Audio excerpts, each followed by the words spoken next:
Hello everybody, welcome back. I'm Bringer of War, and this is World of Tanks. And today I have a double feature of games in my A-44.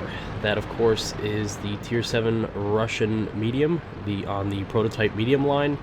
And why am I doing a double feature of this tank? Well, because I love it a lot, and I know there are a lot of people who don't. And I think that comes down to a couple different features of this tank.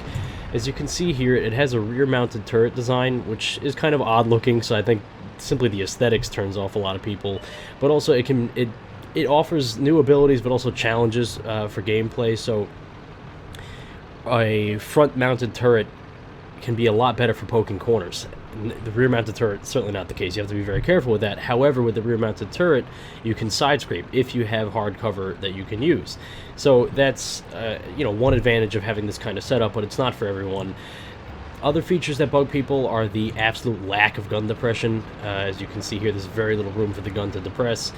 Another feature is the wild inaccuracy of this gun, at least on paper. I say on paper because, there you go, not even close to aimed in. Tasty shot on the M7. And you will miss a lot of critical shots, but you will also get away with a lot of shots that you really shouldn't. So I still love this tank at the end of the day, despite however the gun may perform in terms of accuracy. And in part, that comes down to the fact that I love the alpha on this tank. This gun, for a Tier 7 medium, gets an incredible amount of alpha at 300 alpha damage. I think the only comparable tank and gun are on I think that's the T-34-1, which it's 100mm, I believe, also does 300 alpha. Could be wrong on that, but I think the next best you'll find after that are the 240 alpha guns, like on the 88mm on the 3002, the German Tier 7 medium. But enough talking about other tanks and this tank more statistically, getting into the game a little bit quickly. As you can already see here, this is a Tier 7 Max game on steps, so I am top tier, thankfully, and I am here platooned with a clanmate Dyad, who you will also see in the next game, and is a great platoon mate, great friend to play with. So we're just having some fun. I'm having fun. I think he's suffering through grinding the 59-16, and things have not gone very well, as you can see in this game. It's 2-7. This replay, I will say right now, is a bit of a throwaway. It's just me having fun with the A-44, and you get to see some of its capabilities. Again, the nice alphas. I'm trying to chase down this Comet and Chaffee, but unfortunately I don't get them before they kill off Dyad. However, nice little ram finishes off the Comet. And I'm going to switch to free camera here because you will see another snapshot that I get away with. Luckily miss the shot from the SU-100Y, and a little bit of a turret glitch there, and as I'm pulling away, boom, right into the Chaffee. A little bit of a low roll, but I'll take it.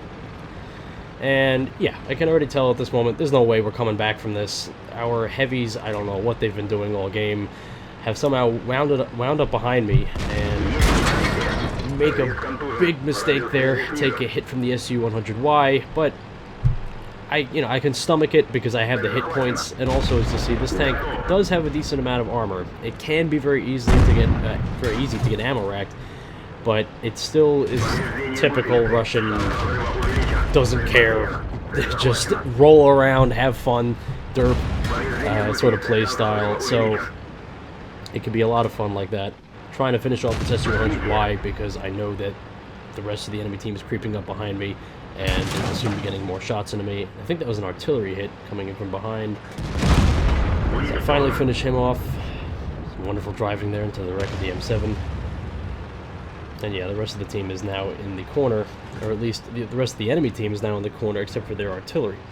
And so I decide in this last little bit of the game, I'm just going to make a run for it and try to finish off the scumbags. And that is exactly what I do. The Su-8, as you probably noticed earlier in the game, has been spotted all the way in the back over here, and I'm betting on the fact that he's still going to be sitting right there. And how much do you want to bet he hasn't moved all game? Well, you're right. Nice shot on the move. Again, the gun sometimes cooperates, other times it can be incredibly stubborn, and I recall a particularly painful experience of trying to hit a T-37 who was circling me for about a solid minute, and I could not get a single shot into him. Other times, full speed on the flat, you get wild shots. I have no idea.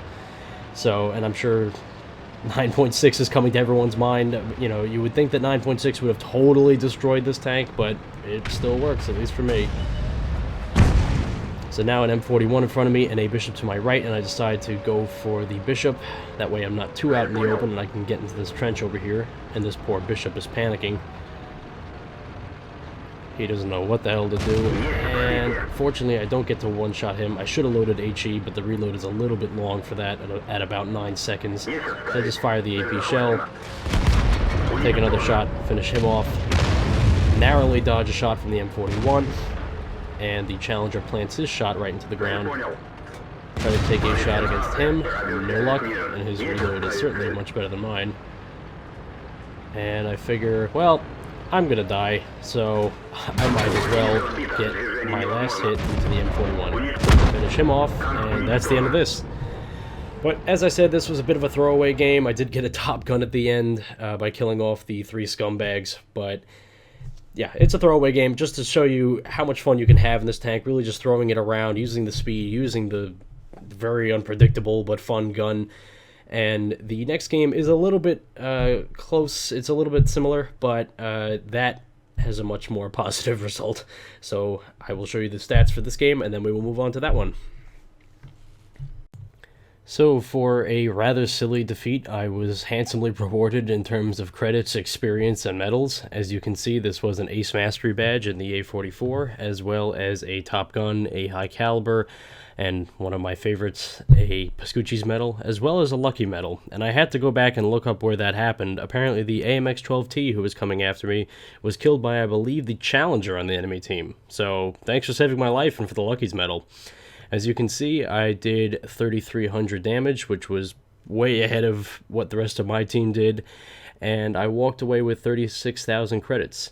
Now, just a funny side note from this game, I won't mention names. M41. Sorry. Someone messaged me after the game claiming that I had been a coward and hadn't fought for the first half of the game and only went after the poor artillery at the end. Well, screw you, dude. Thanks for the Pascucci's medal. So, once again, I'm in the A-44, Dyad's with me in the 5916, and this is again a Tier 7 maximum game, this time on the Kharkov map. Now, that raises a point. I mean, you could point out that in both of these games I am top tier, and that certainly does allow me to get away with a lot more than I would if I were facing Tier 9s, for example. But overall, I think that's a good mark of a tank when it can really get away with a lot when it's top tier, because there are some tanks that simply can't, and you have to worry about constantly taking damage from enemy tanks regardless of whether they're far below you in tiers or not. Now that doesn't mean that this tank can't take damage. As you'll see here, the M7 does manage to do some damage here, but I get a nice shot into him in a case where the gun decides to cooperate, and he's finished off shortly thereafter by the T-21. So here I'm looking at the map, and Dyad and I are saying, well, we better get moving because there is some serious firepower coming down at the center of the map, and aside from the Panther, there's nothing much of equal tier to meet those tanks, namely the Tiger II and the Su-122-44. So we're saying, okay, we're going to push the south and go into their base, maybe catch the artillery off guard, maybe even get on cap, give the enemy team something to panic about. So I'm moving around, and I get a spot on the Su-8, but the gun stops cooperating, and the shot goes slightly to the right, and I miss. Dyad gets caught out in the open by this M4, who we were not expecting to find over here. So I pull ahead, hoping to take the shots for him. And this M4 does some rather critical damage to me. I'm thinking I can't be damaged much more by him, but he's already damaged my turret, and there he damages my gun. Now, I do decide to repair the gun, because that's a much more important module, but this damaged turret does come back to haunt me later in the game, and as you can see, he's not too thrilled that I killed him off there. But we're pushing around, hoping to maybe catch the other M4, who's last spotted in the center of the map, off guard. But there are some buildings between me and him, and this Su-122 is threatening Dyad's life. So, again, some wonderful driving, and I totally fluffed this shot. It catches just the edge of that rubble, and I'm thinking, oh no, I may have just thrown his life away. I have to get around this corner and take out this Su-122. I get a nice high roll, not enough to kill him, and thankfully, again, the T-21 steps in and takes out the Su-122, saving Dyad's life. So now I'm moving to the center, again hoping to go after this M4 or maybe anything else that has decided to come back to base. But we don't run into him. Instead, we see the ELC dart to the right over there. Rather than going in directly after this M4 and M6, I decided let me take out this ELC first and hook around to their side.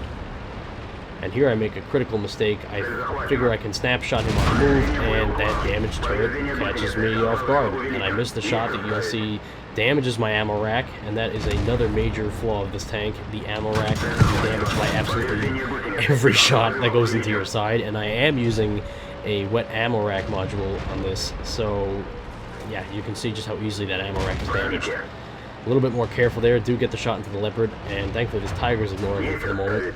But I'm very concerned, and I want to get a reset on him, though there's clearly somebody else in the cap. You can see my reload has been reduced drastically. It's taking much longer to load this gun now. So you can see what you can do with this rear-mounted turret. Do a little bit of side scraping there, and Dyad with the puny gun on the Tiger, not on the Tiger, with the puny gun on the 5916 takes out the Tiger, saving me some more health. So now we're working to take out this Ram 2.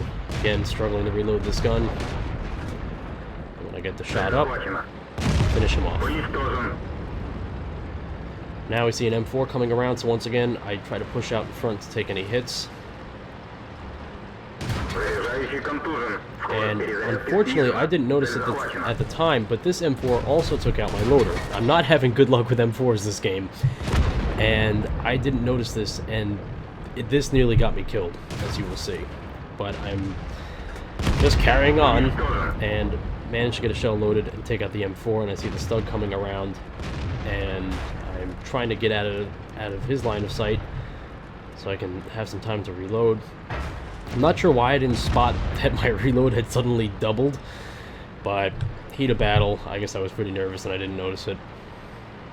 So I see this Stug going to the right, so I decide, okay, I'm going to take out the M6 first. He can do a lot more alpha damage, so focus him down, and he's not even looking in the right direction, and he's thrown off guard. Shot to the back, he's done. But this Stug quickly reverses and comes around right in front of me. So I was thinking I'd play this wreck, but then I realized maybe it'd be better to just try to push around him. And at first I think to myself, wow, that was easy. The Stug really just let me get around him, but I don't remember the traverse speed on the Stug being that great. That is a really capable little tank. I loved that tank when I had it, and this guy is playing it rather well. So again, I'm still haven't noticed the loader was out until just then, so I put him back into working order, I guess. Put him back into play. Again, trying to get around the Stug, and I make a noob error there, rotating my turret away from the traverse of the hull, but by the skin of my teeth, I survive and get a shot into the Stug, finishing him off.